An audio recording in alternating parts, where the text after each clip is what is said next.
Next হবে chemistry in everyday life. Chemistry in everyday life থেকে কোনো জিনিস পড়তে হবে না, ড্রাগের ইন্টারাকশান পড়তে হবে না। এখানে ড্রাগসের শুধু ভাগগুলো পড়বে, যে কোন কোন ড্রাগস কী কাজে লাগে, ঠিক আছে? এগুলো লাগবে না, মেনলি তোমরা ছেড়ে দিতে পারো, ঠিক আছে? কোনো জিনিস পড়তে হবে না, এই জায়গাগুলো থেকে কোনো কোশ্চেন দেয় না, ঠিক আছে? চালিয়ে আমরা কাজের জায়গাগুলো দেখব। ওকে, তো চলো, সেটা হলো এই পার্টটা দিকে, দ্যাট ইজ অ্যান্টাসিড দিকে। চলো, তো এক্সাম্পল পড়বো এবং তাদের ফাংশন পড়বো, তাহলেই কাজ মিটে যাবে। তো প্রথমত অ্যান্টাসিড। অ্যান্টাসিড কী হলো না, অ্যান্টাসিড অ্যাসিড প্রোডাকশন, স্টোমাকে যখন এক্সেসিভ হাইড্রোজেন বা অ্যাসিড প্রোডাকশন হবে, তো তার বিরুদ্ধে যে মেডিসিন বা ট্যাবলেটগুলো দেওয়া হয় সেটা হলো অ্যান্টাসিড, ঠিক আছে? আচ্ছা, অ্যান্টাসিডগুলো আগেকার দিনে যেগুলো ইউজ করা হতো, কী কী ইউজ করা হতো আগেকার দিনে অ্যান্টাসিড হিসাবে? সোডিয়াম হাইড্রোজেন কার্বনেট ইউজ করা হতো, মিক্সচার অফ অ্যালুমিনিয়াম, ঠিক আছে, অ্যালুমিনিয়াম ম্যাগনেসিয়াম হাইড্রোক্সাইড, এগুলো আগের দিনে ইউজ করা হতো, ঠিক আছে? কিন্তু এখন বর্তমানে ইউজ করা হয় না, ঠিক আছে? আচ্ছা, কী কী ইউজ করা থাকে মেনলি? তাদের স্ট্রাকচার কি? Chemical structure. তারা কেমিক্যাল স্ট্রাকচার হলো হিস্টামিনের সাথে ইকুয়াল, হিস্টামিনের সাথে তাদের কেমিক্যাল স্ট্রাকচার ইকুয়াল, ঠিক আছে? আচ্ছা, হিস্টামিন কী করে তৈরি হয়, মানে মেনলি হিস্টামিন কাকে করে না, হিস্টামিন স্টিমুলেট করে পেপসিনকে অ্যান্ড স্টোমাকের মধ্যে হাইড্রোক্লোরিক অ্যাসিড তৈরি করে। তাহলে মেনলি আমাদের যদি বলি, তো অ্যাসিডিটি, স্টোমাকের মধ্যে যে অ্যাসিডিক প্রোডাকশনের জন্য রেসপন্সিবল সেটা হলো হিস্টামিন। এই হিস্টামিন কী তৈরি করে? পেপসিন রিলিজ করে এবং হাইড্রোক্লোরিক অ্যাসিডটা রিলিজ করে, যার ফলে অ্যাসিড তৈরি হয়। তো এটা ট্রিটমেন্টের জন্য অ্যান্টাসিড হিসেবে কী তৈরি করে? সেটা হলো সিমিটিডিন। তোমরা এখনও দেখবে পাবে সিমিটিডিন, যে অ্যান্টাসিড ড্রাগস ইউজ করে থাকে সিমিটিডিন, সেটা র্যানিটিডিন বা জিনট্যাক, যেটা হচ্ছে অ্যানাদার হচ্ছে অ্যান্টাসিড হিসাবে ইউজ করা হয়ে থাকে। আচ্ছা, অ্যান্টি হিস্টামিন ড্রাগস কোনগুলো? না, হিস্টামিন কী কাজ করে? হিস্টামিন হচ্ছে অ্যালার্জিক রেসপন্সিবল। তো অ্যালার্জিক কী করে? হিস্টামিন ভ্যাসোডাইলেটার, অর্থাৎ ব্লাড ভেসেলকে ডাইলেট করে প্রসারণ করে দিয়ে, তো এরা কী করে? অ্যালার্জিক তৈরি করে। তাহলে আমাদের অ্যান্টিহিস্টামিন ড্রাগস নিতে হবে। অ্যান্টিহিস্টামিন ড্রাগসগুলো কী কী পড়ছে? তো সেটা হলো ডিমেট্যাপ এবং সেলেডেন, এগুলো হলো অ্যান্টিহিস্টামিন ড্রাগস। আচ্ছা, ডিমেট্যাপের পুরো নাম কী হলো না, ব্রোমোফেরামিন, এবং এটা হচ্ছে ট্রেফেন্ডিন, এটা হচ্ছে ট্রেফেন্ডিন। তো এগুলো হলো অ্যান্টিহিস্টামিন ড্রাগস, ট্রেফেনাডিন। আর এটা কী করে অ্যান্টিহিস্টামিন ড্রাগসটা? তো এটা অ্যালার্জিক, বিষয়গুলো অ্যান্টি অ্যালার্জিক হিসাবে কাজে লাগে, কেমন? তো এটা মনে রাখবে, এই দুটো ড্রাগস অ্যান্টিহিস্টামিন ড্রাগসগুলো কী কী, very very important. Seldane and Dimetapp হিসেবে পাওয়া যায়। তার রাসায়নিক নাম কি? একটা হচ্ছে টেরেফেনাডিন, একটা হচ্ছে ফ্যানিডামিন। ওকে, আশা করি বুঝতে পেরেছো। চলো এবার যেটা পড়বো সেটা হচ্ছে নিউরোলজিক্যালি active drugs. Neurological active drugs হলো কী কী না, যে সমস্ত ড্রাগসগুলো আমাদের নিউরনকে অ্যাক্টিভেট করে তুলবে। সেটার মধ্যে কী হবে? প্রথমে ট্রাঙ্কুলাইজার হবে, ট্রাঙ্কুলাইজার এবং অ্যানালজেসিক হবে। এটা নিউরোলজিক্যালি অ্যাক্টিভ ড্রাগস পড়ছে, ঠিক? তো ট্রাঙ্কুলাইজার, আচ্ছা, এই ট্রাঙ্কুলাইজারের কী কাজ বাবা? না, ট্রাঙ্কুলাইজারের কাজ হলো day form essential component of sleeping pills, অর্থাৎ ঘুমের বডিতেই ট্রাঙ্কুলাইজারগুলো বেশি ইউজ করে থাকে। এক্সাম্পল কী কী স্যার? না, এক্সাম্পলই পড়বে, এক্সাম্পল ট্রাঙ্কুলাইজার এক্সাম্পল এবং তার কাজ। নর অ্যাড্রিনালিন এটা পড়ছে। নর অ্যাড্রিনালিনের কাজ কি? মুড চেঞ্জের জন্য লাগে। ওকে, আচ্ছা, অনেক সময় কী করেন না, অনেক মানুষ যখন সামনে নিট পরীক্ষা, তো ডিপ্রেশনে থাকে, তো তখন সেই সিচুয়েশনে কী করে? অ্যান্টি ডিপ্রেশন ড্রাগস খায়। অ্যান্টি ডিপ্রেশনাল ড্রাগসগুলো কী কী আমি ডাইরেক্ট বলছি। একটা হচ্ছে ইপ্রোনোজাইট অ্যান্ড ফেনেলজিন, এগুলো হলো অ্যান্টি ডিপ্রেশন ড্রাগস, ঠিক আছে? চালিয়ে ট্রাঙ্কুলাইজারের মধ্যে আর কী কী রয়েছে? ক্লোরোডাইজেপক্সাইড, মেপ্রোব্যামেট, এগুলো পড়ছে। এগুলো হচ্ছে মাইল্ড ট্রাঙ্কুলাইজার, যেটা হচ্ছে টেনশন, কারো চাপ আছে সেটাকে কমে। আর ইকোয়ানিলের কাজ কি? এটা ইউজ এটা কন্ট্রোলিং ডিপ্রেশন এবং হাইপার টেনশন, এটাকে কমতে কাজে লাগে। তো প্রত্যেকটা তাহলে মেডিসিনগুলো পড়লে এবং তার ইউজগুলো পড়লে, ঠিক আছে? আচ্ছা, আর কী করেছে? বারবিচুরেট ড্রাগসগুলো কী কী স্যার? না, বারবিচুরেট হলো ভেরোনাল, সব অ্যালগুলো হচ্ছে পড়বে। তাহলে ভেরোনাল, অ্যামিটাল, নেমবিউটাল, ঠিক আছে? এগুলো সব পড়ছে তোমার হচ্ছে বারবিচুরেট ড্রাগসের মধ্যে পড়ছে। তো এগুলো হচ্ছে বারবিচুরেট ড্রাগস, ঠিক আছে? বারবিচুরেট ড্রাগসগুলো কী হয় না, দে আর দ্য হাইপোটনিক হয়, that is sleeping producing agent. Barbiturate ড্রাগসকে অনেকেই স্লিপ তৈরি করে, তারা ঘুমায়, ঠিক আছে? চালিয়ে এছাড়াও ভ্যালিয়াম, সেরোটোনিন পড়ছে। অ্যানালজেসিক ড্রাগসগুলো কী কী না, অ্যানালজেসিক হলো যে সমস্ত ড্রাগসগুলো পেনটাকে কমাবে, আমাদের ব্যথা যন্ত্রণা এটাকে কমাতে লাগে, সেগুলো হলো অ্যানালজেসিক ড্রাগস। অ্যানালজেসির মধ্যে দুটো, একটা নার্কোটিক, একটা নন নার্কোটিক। নার্কোটিক ড্রাগস হলো যেটা আমরা অ্যাডিকটিভ হয়ে পড়ি কারো প্রতি, যে সমস্ত ড্রাগসের প্রতি আমরা অ্যাডিকটিভ, আসক্তি হয়ে পড়ি। আর যেটা নন অ্যাডিকটিভ মানে কোনো আসক্তি নেই। তাহলে নন নার্কোটিক বা নন অ্যাডিকটিভ ড্রাগসের মধ্যে কী কী পড়ছে অ্যানালজেসিক? সেটা হচ্ছে কি না, অ্যাসপিরিন এবং প্যারাসিটামল। অ্যাসপিরিন প্যারাসিটামল নন অ্যাডিকটিভ বা নন নার্কোটিক অ্যানালজেসিক। অনেকবার এমসিকিউ পড়েছে যে নন নার্কোটিক অ্যানালজেসিক যদি এক্সাম্পল কী হবে না, অ্যান্সার হবে অ্যাসপিরিন এবং প্যারাসিটামল। কারণ এটা আমরা ওই ড্রাগসগুলো খেলে ব্যথা যন্ত্রণা কমবে, কিন্তু সাথে সাথে আমরা ওর প্রতি অ্যাডিকশন হয়ে পড়ি না। আচ্ছা, অ্যাসপিরিন কোথায় কোথায় ইউজ করা হয়ে থাকে দেখো। অ্যাসপিরিন হচ্ছে মেনলি কাজ কি না, এটা হচ্ছে পোস্টাগ্ল্যান্ডিন সিনথেসিসে বাধা দেয়, ইনহিবিট করে সিনথেসিস অফ দ্য প্রোস্টাগ্ল্যান্ডিন, ঠিক আছে। প্রোস্টাগ্ল্যান্ডিনের কাজ কি, যেটা পেন তৈরি করতে লাগতো, যন্ত্রণা ব্যথাতে লাগতো, তো সেটাকে ইনহিবিট করছে কেন, কারণ প্রোস্টাগ্ল্যান্ডিন তৈরি করতে দিচ্ছে না। আর মেনলি কী কাজে লাগে, এইটাকে অ্যান্টিপাইরেটিক, ঠিক আছে, লাগে কী লাগে মানে ফিভার থেকে জ্বরটাকে কমাতে কাজে লাগে, অ্যান্ড প্রিভেন্ট প্লেটলেট কগুলেশন, রক্ত প্লেট যাতে কগুলেশন হয় তাতে বাধা দেয়, এবং অ্যান্টি ব্লাড ক্লটিং মেকানিজম রয়েছে অ্যাসপিরিনটা, এবং হার্ট অ্যাটাকে ইউজ করা হয়ে থাকে। তো অ্যাসপিরিনের বহুত যদি ইম্পর্টেন্ট, প্রোস্টাগ্ল্যান্ডিন সংশ্লেষে বাধা দেয়, যার ফলে যন্ত্র ব্যথা কমে, অ্যান্টিপাইরেটিক জ্বর কমাতে লাগে, ব্লাডলেট কগুলেশনে বাধা দেয়, ব্লাড ক্লটিংয়ে বাধা দেয়, দ্যাট ইজ হার্ট অ্যাটাকে প্রিভেন্ট করে। হলো নার্কোটিক যে সমস্ত অ্যানালজেসিকগুলো খেলে আমরা তাদের প্রতি অ্যাডিক্টেড হয়ে পড়ি, যেমন কী কী স্যার, মরফিন, এগুলো হচ্ছে কি, মরফিন হলো এমন একটা ড্রাগস যেটা খেলে যন্ত্রণা ব্যথা কমবে, কিন্তু সাথে সাথে আমরা মরফিন ড্রাগসের প্রতি অ্যাডিক্টেড হয়ে পড়ি। ওপিয়েট ড্রাগস, ঠিক আছে, ওপিয়াম পপি থেকে পাওয়া যায় মরফিনটা, হিরোইন টিরোইন বলেছিলাম বায়োলজি থেকে, তো সেগুলো আছে।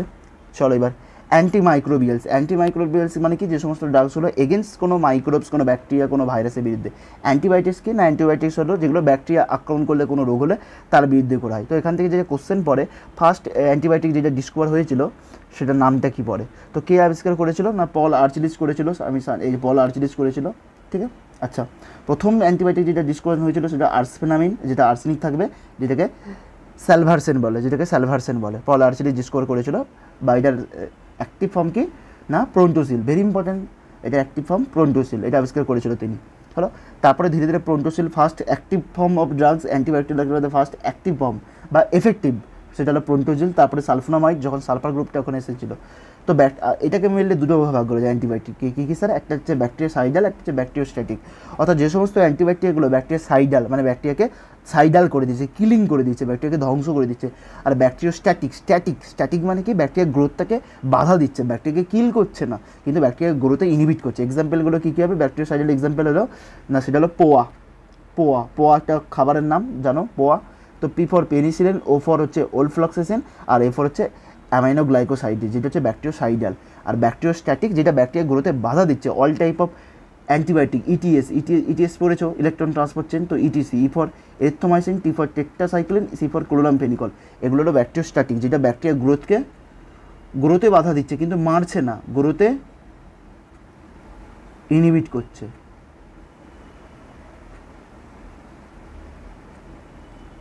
আর ব্যাকটেরিয়াসাইডালটা যেটা মেরে দিচ্ছে, গ্রোথকে মেরে দিচ্ছে, ঠিক আছে। আচ্ছা, অ্যান্টিবায়োটিক আরও দুটো ভাগ আছে, broad spectrum antibiotic, narrow spectrum antibiotic. না, ব্রড স্পেকট্রাম এবং ন্যারো স্পেকট্রাম অ্যান্টিবায়োটিক কি না, ন্যারো স্পেকট্রাম হলো অ্যান্টিবায়োটিক, সেই সমস্ত অ্যান্টিবায়োটিক যারা অনলি আইদার গ্রাম নেগেটিভ বা গ্রাম পজিটিভ, ন্যারো মানে সংকীর্ণ, তাই এটা আইদার গ্রাম নেগেটিভ বা গ্রাম পজিটিভ ব্যাকটেরিয়াকে মারবে, ঠিক আছে, আইদার গ্রাম পজিটিভ বা গ্রাম নেগেটিভকে মারবে। তাহলে ন্যারো স্পেকট্রামটাই মনে রাখো, বাদ বাকি gram positive broad spectrum antibiotic উল্টে যাবে। তো ন্যারো স্পেকট্রাম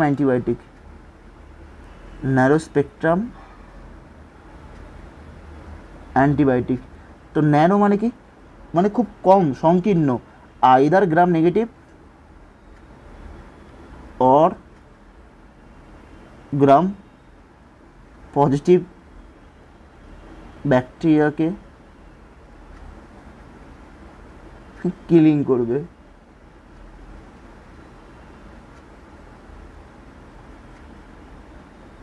ঠিক আছে, ন্যারো স্পেকট্রাম অ্যান্টিবায়োটিক এক্সাম্পল কী হবে না, এক্সাম্পল হচ্ছে একটা এক্সাম্পল ভেলো, সেটা হচ্ছে রেমিসিলিন, বেস্ট এক্সাম্পল রেমিসিলিন জি, ঠিক আছে। এটা হলো ন্যারো স্পেকট্রাম অ্যান্টিবায়োটিক। বাদ বাকি যা আছে সব ব্রড স্পেকট্রাম অ্যান্টিবায়োটিক। তাহলে ব্রড স্পেকট্রাম অ্যান্টিবায়োটিক কী করবে না, এটা gram positive as well as gram negative ব্যাকটেরিয়াগুলোকে মারবে এবং সব এক্সাম্পল পড়বে। তাহলে ন্যারো স্পেকট্রামটা মনে রাখো, যেটা আইদার গ্রাম পজিটিভ বা গ্যারো, নামেই বলছে ন্যারো মানে খুব সংকীর্ণ ব্যাকটেরিয়াকে মারবে, এক্সাম্পল রেমিসিলিন জি। বাদ বাকি যত কিছু আছে, বাদ বাকি আচ্ছা পেনিসিলিন জি, আমি রেনি বলছি কি, পেনিসিলিন জি যা আছে এটাই একমাত্র ন্যারো স্পেকট্রাম, পেনিসিলিন জিটাই হচ্ছে ন্যারো স্পেকট্রাম, লিমিটেড স্পেকট্রাম। বাদ বাকি যা কিছু আছে সবগুলো কিন্তু ব্রড স্পেকট্রাম, ঠিক আছে। পেনিসিলিন যেটা পাওয়া যায় অ্যাম্প্লিসিলিন, অ্যামোক্সিসিলিন থেকে পাওয়া যায়। আচ্ছা, ক্লোরামফেনিকল একটা, তাহলে কী হবে, ব্রড স্পেকট্রাম অ্যান্টিবায়োটিক, ওকে। বাদ বাকি সবগুলোই বললাম। এটা কী কাজে লাগে, মেনলি টাইফয়েডে ট্রিটমেন্টে লাগে, ডাইসেন্ট্রি ফিভারে লাগে। এছাড়াও ভ্যানোমাইসিন রয়েছে, এটাও ব্রড স্পেকট্রাম, অলফ্লক্সেসিন সবগুলো ব্রড স্পেকট্রাম, বাদ বাকি সবগুলো ব্রড স্পেকট্রাম, শুধু ওইটা বাদ দিয়ে, ঠিক আছে। তাহলে ব্রড স্পেকট্রামের মধ্যে কী হবে, অ্যাম্প্লিসিলিন, অ্যামোক্সিসিলিন, ভেনোকোমাইসিন, ক্লোরামফেনিকল, অলফ্লক্সেসিন, ঠিক আছে। সেগুলো সবগুলোই কিন্তু ব্রড স্পেকট্রাম। এইটাই শুধু পেনিসিলিন জিটাই হচ্ছে ন্যানো স্পেকট্রাম। বাদ বাকি যাই অপশানে দিবে তোমরা কিন্তু ব্রড স্পেকট্রাম অ্যান্টিবায়োটিক বলে মেরে দিবে। ভেরি ইম্পর্টেন্ট টপিক কিন্তু broad spectrum nano spectrum NEET 2019-এ এসেছিলো। আচ্ছা তারপর চলো অ্যান্টিসেপটিক ডিসইনফেক্ট্যান্ট। অ্যান্টিসেপটিভ কাকে বলে না, অ্যান্টিসেপটিভ হলো যেটা কোনো জায়গায়, অ্যান্টিসেপটিভ হলো আমাদের স্কিনের উপর ইউজ করা হয়। তবে সাপোজ স্কিনের মধ্যে অ্যান্টিসেপটিভ দিলে তো স্কিনে কোনো জায়গায় কেটে গেল, কোনো ক্ষত হলো, কোনো ক্ষত বিক্ষত, কোনো কেটে গেল, কোনো ইঞ্জুরি হলো, তো সেই জায়গায় ট্রিটমেন্টে লাগে। তো বেস্ট এক্সাম্পল, এর এক্সাম্পলগুলো দেখো, এর এক্সাম্পলগুলো কী কী রয়েছে, অ্যান্টিসেপটিভ কী কী ইউজ করা হয়, যেমন ফুরাসিল, ঠিক আছে, সফ্রামিসিন, এগুলো অ্যান্টিসেপটিভ হিসেবে ইউজ করা হয় থাকে স্কিনের উপর, ঠিক আছে। এরা কী কাজ করে, অ্যান্টিবায়োটিকের মতো খেতে হয় না, জাস্ট অ্যান্টিসেপটিভ স্কিনের উপর দিয়ে দিলেই হবে। কী কী ইউজ করা হয় অ্যান্টিবায়োটিক হিসেবে, এসো তো ডেটল মিক্সচার, ডেটলকে আমরা ইউজ করি। তো ডেটল যখন স্কিনের উপর দেওয়া হয় তো স্কিনের উপর কোনো জীবাণু টিবাণু থাকলে সেটাকে ধ্বংস করতে কাজে লাগে। তো কী থাকে ডেটলের মধ্যে, ডেটলের কম্পোজিশন কোশ্চেন পড়েছে, সেটা হচ্ছে ক্লোরোজাইনিনল এবং টার্পিনিয়ল। এটা নিট 2017 দিয়েছিল। ডেটলে কী কী থাকে, ঠিক আছে, 1 নাম্বার। সেকেন্ড বাইথিয়ানল। বাইথিয়ানল কী হবে না, এটা হচ্ছে বাইথিয়ানল, এটাও কী থাকে, যে সাবানে থাকে। তো সাবানের কম্পোজিশন কী না, তাতে হচ্ছে কী থাকে, বাইথিয়ানল থাকে। এগুলো antiseptic. 3rd point iodine. Iodine হচ্ছে অ্যান্টিসেপটিভ হিসেবে কাজ করে। 4 পয়েন্ট 2 থেকে 3% অ্যালকোহল মিক্সচার, যেটাকে টিংচার অফ আয়োডিন বলে। অর্থাৎ আয়োডিনের সাথে যখন আমরা 2 থেকে 3% অ্যালকোহল নিয়ে নেব প্লাস ওয়াটার নিয়ে নেব, তখন সেটাকে কী বলে, টিংচার অফ আয়োডিন বলে, ঠিক আছে। তারপরে আয়োডোফর্মটাও অ্যান্টিসেপটিভ হিসেবে ইউজ করে থাকে আমাদের স্কিনের উপর। হলো, তাহলে অ্যান্টিসেপটিভকে এক্সাম্পলগুলো পড়ে নিলে, ডেটলে কী থাকে, ক্লোরোজাইনিনল, টার্পিনিয়ল, বাইথিয়নল সাবানে থাকে, আর টিংচার অফ আয়োডিন, আর আয়োডোফর্ম। আচ্ছা ডিসইনফেক্টেন্ট কি, ভেরি ইম্পর্টেন্ট পয়েন্ট, যেটা স্কিনের উপর ইউজ করা হয় না, যেটা আমাদের কোনো মেঝেতে কোনো, ঠিক আছে, ফ্লোরে, এইসব জায়গায় ইউজ করা থাকে, যেটা মেঝের মধ্যে কোনো জীবাণু টিবাণু পড়ে থাকলে এটা ইউজ করে থাকে। ভেরি বেস্ট এক্সাম্পল কি না, 0.2% ফেনল, যেটা অ্যান্টিসেপটিক, কিন্তু ওটা যখন কনসেন্ট্রেশন বাড়ানো হয়ে যাচ্ছে অ্যারাউন্ড 0.8%, তখন সেটা ডিসইনফেক্টেন্ট হয়ে যাচ্ছে, বা 1% হতে ডিসইনফেক্টেন্ট হয়ে যাচ্ছে। তাহলে বোঝার চেষ্টা করবে, এটা ওই জন্য অনেকবার কোশ্চেন দিয়েছে। 0.2% ফেনল অ্যান্টিসেপটিক স্কিনের উপর দেওয়া যায়, কিন্তু যখনই 0.8% থেকে 1% ছাড়িয়ে গেল অফ ফেনল, তখন কিন্তু এটা ডিসইনফেক্টেন্ট।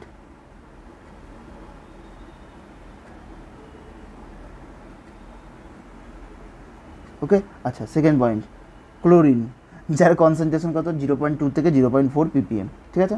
সালফার ডাইঅক্সাইড, এসব এগুলো কিন্তু ডিসইনফেক্টেন্টের মধ্যে পড়ছে। তাহলে এক্সাম্পলগুলো পড়ে নিলে সিম্পল বলো, কোনো অসুবিধা নেই।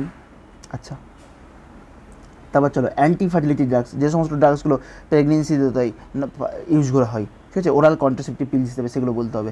তো বেস্ট এক্সাম্পল হচ্ছে নরইথিন্দ্রোন, যেটা হচ্ছে কি না প্রোজেস্টেরনের ডেরিভেটিভ, যেটা মেনলি অ্যানফার্টিলিটি ড্রাগস হিসেবে করা হয়, মানে মেনলি প্রেগনেন্সিকে আটকাতে ইউজ করা। আর কি ইউজ করে, নোভেস্ট্রল, ঠিক আছে, এই দুটো পার্ট, এথিনিল স্টেরিডিওল বা নোভেস্ট্রল, আর একটা নন ইথিন্দ্রোন অ্যান্টিফার্টিলিটি ড্রাগস। ভেরি ইম্পর্টেন্ট, দুটো ড্রাগসের শুধু নামগুলো, আর কিছু না, ঠিক আছে। আচ্ছা ফুড প্রিজারভেটিভস, তো ফুড প্রিজারভেটিভসের মধ্যে কী পড়ছে, চলো ফুড প্রিজারভেটিভ। তো ফুড প্রিজারভেটিভের মধ্যে প্রথম যে ফুড প্রিজারভেটিভ পড়ছে সেটা হলো অ্যাসপার্টেম। সেটা হলো কী স্যার না, অ্যাসপার্টেম হলো আর্টিফিশিয়াল ফুড প্রিজারভেটিভ, যেটা খাবারটাকে সংরক্ষণ করতে লাগে, আর্টিফিশিয়াল সুইটনার, খাবার সংরক্ষণ করতে লাগে ফুড প্রিজারভেটিভ। তো অ্যাসপার্টেম হলো কী কী দিয়ে তৈরি হয়, অ্যাসপার্টিক অ্যাসিড এবং ফিনাইলঅ্যালানিন দিয়ে তৈরি হয়। ফার্স্ট পয়েন্ট, এটা চিনির থেকে কত গুণ মিষ্টি, 100 গুণ হলো। তারপরে হচ্ছে স্যাকারিন 5-5.5 গুণ। সবথেকে বেশি মিষ্টি হচ্ছে সুক্রালোজ, যেটা হচ্ছে 550, ঠিক আছে। তো অর্ডার অফ সুইটনেস মনে রাখো, অর্ডার অফ সুইটনেস সবথেকে বেশি মিষ্টি, তো সেটা হবে প্রথমে অ্যালিটেমস, তারপর হবে সুক্রালোজ। অ্যালিটেমস আরও বেশি মিষ্টি, অ্যালিটেমস প্রায় কত গুণ মিষ্টি, প্রায় অনেক গুণ বেশি মিষ্টি। দেখো পরে পেজে আছে, প্রায় 2000 গুণ বেশি সুগার কেনের থেকে মিষ্টি, বুঝলে। অ্যালিটেম মানে কি, আল্লাহ বাবা সবার উপরে থাকে, তো সবদিকে বেশি মিষ্টি। তারপর সুক্রালোজ 600, তারপরে স্যাকারিন 550 গুণ বেশি মিষ্টি, ঠিক আছে। আচ্ছা এখানে অর্ডার অফ সুইটনেসটা দেয় কোনটা বেশি মিষ্টি, তো অ্যালিটেম, তারপরে সুক্রালোজ, তারপরে স্যাকারিন, ঠিক আছে, ASS, ঠিক আছে। চালি এবার পয়েন্টগুলো দেখো, যেটা very important point, aspartame.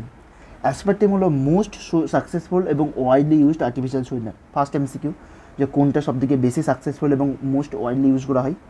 Second, এটা কত 100 টাইম বেশি ফাস্টার, মুখ বেশি। থার্ড পয়েন্ট কী দিয়ে তৈরি করা হয়? অ্যাসপার্টেম, অ্যাসপার্টিক অ্যাসিড এবং ফিনাইলালাইন দিয়ে তৈরি হয়। হয়ে গেল। কাজ ভেরি ইম্পর্টেন্ট। এটা হচ্ছে কোল্ড ড্রিঙ্কস, সফট ড্রিঙ্কস এগুলো করতে লাগে এবং এটা আনস্টেবল অ্যাট কুকিং টেম্পারেচার, মানে বিভিন্ন রকম নরম যে খাবারগুলো রয়েছে কোল্ড ড্রিঙ্কস এইগুলোকে স্টোর করতে লাগে। আর এটা কুকিং টেম্পারেচার, নর্মাল যে কুকিং টেম্পারেচার এটা কিন্তু আনস্টেবল হয়ে পড়ে। আচ্ছা, অ্যালিটেম কি না, এটা প্রায় সুইটনার কত গুণ বেশি, 2000 টাইম ভেরি ফাস্টার এটা হবে। এটা more stable than the aspartame. আর কোশ্চেন কি না, সুইটনেসটা ভীষণ মিষ্টি, সেই জন্য এই আর কি। সুক্রালোজটা কী দিয়ে তৈরি হয়? সুক্রোজের ডেরিভেটিভ দিয়ে তৈরি হয়, ঠিক আছে। এটা স্টেবল হয় কুকিং টেম্পারেচারে, এটা খেয়াল রাখবে। এটা কুকিং টেম্পারেচারে স্টেবল আর অ্যাসপার্টেমটা কুকিং টেম্পারেচারে আনস্টেবল, ঠিক আছে। আচ্ছা, ইম্পর্টেন্ট পয়েন্ট, কোন আর্টিফিশিয়াল সুইটনারটা কোনো ক্যালোরি দেয় না, সেটা হচ্ছে সুক্রালোজটা। হলো। ফুড প্রিজারভেটিভ হিসেবে আর কী ইউজ করা হয়ে থাকে? ফুড প্রিজারভেটিভ হিসেবে মেনলি সোডিয়াম বেঞ্জয়েড, ঠিক আছে। সোডিয়াম বেঞ্জয়েড দেখতেই পাচ্ছ, সোডিয়াম বেঞ্জয়েড ইউজ করা থাকে মেনলি ফুড প্রিজারভেটিভ, কোনো খাবারটাকে জমা রাখার জন্য এটা ইউজ করা। এছাড়াও কী সরবিক অ্যাসিড এবং প্রোপানোয়িক অ্যাসিডের সল্ট ইউজ করা হয়ে থাকে। আর সোডিয়াম বেঞ্জয়েড, এই দুটো কম্পাউন্ড কী হিসেবে লাগে? মেনলি 4-3টে কম্পাউন্ড ফুড প্রিজারভেটিভ হিসেবে খাবারটাকে সংরক্ষণ করতে লাগে। হলো। এখানের মধ্যে স্টেটমেন্ট দিয়ে এই জায়গাটা ভেরি ইম্পর্টেন্ট, কোশ্চেন পরে 2-3বার ভিডিও দেখে নাও, করলে হয়ে যাবে। হলো। অ্যাসপার্টেম কী দিয়ে তৈরি হয়? মোস্ট ওয়াইডলি, এবং এটা আনস্টেবল। আর কাজ কি? ওকে, তাড়াতাড়ি করে দিচ্ছে। আচ্ছা, আর সোপ কি, সাবান কি, এগুলো পড়ার দরকার নেই, ছেড়ে দাও। হার্ড ওয়াটারে কী থাকে? হার্ড ওয়াটারে তোমার হাইড্রোজেনে পড়ে এসেছো, যদি নাই পড়ে থাকো, হার্ড ওয়াটারে মেনলি থাকে তোমার সোডিয়াম ম্যাগনেসিয়াম এগুলো থাকে, সোডিয়াম ম্যাগনেসিয়াম আয়ন থাকে হার্ড ওয়াটার। সোপের সংকেত এটা, ঠিক আছে। আচ্ছা, ঠিক আছে, চলো। যেটা ইম্পর্টেন্ট সেটা হলো সিনথেটিক ডিটারজেন্ট। দুটো জিনিস পড়ে, একটা অ্যানানিক আর একটা ক্যাটানিক ডিটারজেন্ট, আর নন অ্যানানিক ডিটারজেন্ট। তো অ্যানানিক ডিটারজেন্ট দেখো, নামেই বলছে অ্যানানিক ডিটারজেন্ট, অ্যানায়ন থাকবে মানে সালফেট গ্রুপ থাকবে। তো সালফেট মানে SO2-, তাহলে এটা অ্যানানিক হবে। যেমন দেখো কি, সোডিয়াম ল্যারয়েল সালফেট, তো এটা অ্যানানিক ডিটারজেন্টের বেস্ট এক্সাম্পল। তো পরীক্ষায় অ্যাজ ইট ইজ কোশ্চেন দেবে, which of the following is a anionic detergent, তো অ্যান্সার হবে সোডিয়াম ল্যারয়েল সালফেট। ওকে। আচ্ছা, ক্যাটানিক ডিটারজেন্টের এক্সাম্পল কী হবে? আচ্ছা, মনে থাকবে। আচ্ছা, ক্যাটানিক ডিটারজেন্ট কী হবে? তো ক্যাটায়ন গ্রুপ থাকবে। ক্যাটায়ন গ্রুপ কী থাকতে পারে? যেমন অ্যামোনিয়াম গ্রুপ থাকতে পারে, অ্যামোনিয়াম NH4+ আয়ন হিসেবে, আর অ্যাসিটেট থাকতে পারে। ওকে, এই ক্লোরাইড আয়ন থাকতে পারে, ব্রোমাইড আয়ন থাকে, মেনলি এগুলো থাকতে পারে। যেমন দেখো বেস্ট এক্সাম্পল কী হবে? আমাদের বেলায় পড়েছিল নিট এক্সামে, যে ক্যাটানিক ডিটারজেন্ট এক্সাম্পল সেটা হচ্ছে কি না, সেট্রি মিথাইল অ্যামোনিয়াম ব্রোমাইড। তাহলে সেট্রি মিথাইল অ্যামোনিয়াম, যাই অ্যামোনিয়াম গ্রুপটা আসছে তোমরা ভেবে নাও এখানে মাথায় প্লাস চার্জ আছে, মানে ক্যাটানিক ডিটারজেন্ট। ওকে, ব্রোমাইড ভেবে Br- ভেবে অ্যানানিক ভাববে না। অ্যানানিক ডিটারজেন্টের ক্ষেত্রে শর্ত হলো সালফেট গ্রুপ থাকবে, আর ক্যাটানিক ডিটারজেন্ট হলো কোনো অ্যামোনিয়াম গ্রুপ থাকবে, অ্যাসিডেট গ্রুপ থাকবে, তো সেটা হলো ক্যাটানিক ডিটারজেন্ট। ঠিক আছে ভাই? আচ্ছা, আর নন আয়নিক ডিটারজেন্টের উদাহরণ কি না, সেটা হচ্ছে এইটা, পলিইথিলিন গ্লাইকল দিলে এটা তৈরি হবে পেগি দিয়ে। ঠিক, আর কিছু না, এতটুকুই হলো। আমি যদি সামারি করি, কোন জায়গাটা খেয়াল রাখবে? ক্যাটানিক, অ্যানানিক, নন আয়নিক ডিটারজেন্টের এক্সাম্পল, আর কিছু দেয় না এখান থেকে। সপ্তপ থেকে কোশ্চেন দেয় মেনলি, তোমরা একটু রিডিং দিয়ে দিবে, কিছু নেই এখানে। হার্ড সপ, টয়লেট সপ কি, এগুলো রিডিং দেওয়া কোশ্চেন। ঠিক আছে, বেশি ইম্পর্টেন্ট আর্টিফিশিয়াল সুইটনার থেকে অ্যাসপার্টেম, ম্যারিটেম, সুক্রোলা, যাদের প্রপার্টি থেকে কোশ্চেন দিতে পারে, একদম দিতে পারে না, দেবে। আর অ্যান্টিবায়োটিক ড্রাগের এক্সাম্পল জাস্ট পড়িয়েছি, আমি ডিটেলসে করে আছি না, কারণ কালকে পরীক্ষা, তাড়াতাড়ি করে শেষ করছি। অ্যান্টিসেপটিকের এক্সাম্পল, ডেটলে কী থাকে, সাবানে কী থাকে, টিংচার অফ আয়োডিন, আইডোফর্ম, আর ডিসইনফেক্টেন্ট, এটা হলো। আর অ্যান্টিবায়োটিক ভেরি ইম্পর্ট্যান্ট, ব্যাকটেরিয়াসাইডিল, পোয়া, ব্যাকটেরিয়াস্ট্যাটিক, ইটিসি, ন্যানোস্পেকট্রাম, পেনিসিলিন জি, বাদবাকি সবগুলো ব্রড স্পেকট্রাম অ্যান্টিবায়োটিক হলো। আর ফার্স্ট অ্যান্টিবায়োটিক কী ডিসকভার হয়েছিল, সেটা এফেক্টিভ অ্যান্টিবায়োটিক কী ডিসকভার করতে, পন্টোজিল। এতটুকু পাঠ করলে আশা করি নন নার্কোটিক ড্রাগসের মধ্যে যেটা অ্যাডিকটিভ নয় সেটা হলো অ্যাসপিরিন এবং প্যারাসিটামল কী কাজে লাগে পড়ে নিলে। আর নার্কোটিকের মধ্যে পড়ছে মরফিন, ওপিওয়েড ড্রাগস। ওকে, আর নিউরোলজিক্যাল অ্যাক্টিভ ড্রাগ ট্রাঙ্কুলাইজার, এখানে অ্যান্টাসিড ড্রাগসগুলো, এই এক্সাম্পলগুলো পড়ে নিলে আশা করি একটা কোশ্চেন পেরে যাবে। ঠিক আছে, থ্যাংক ইউ ভাই।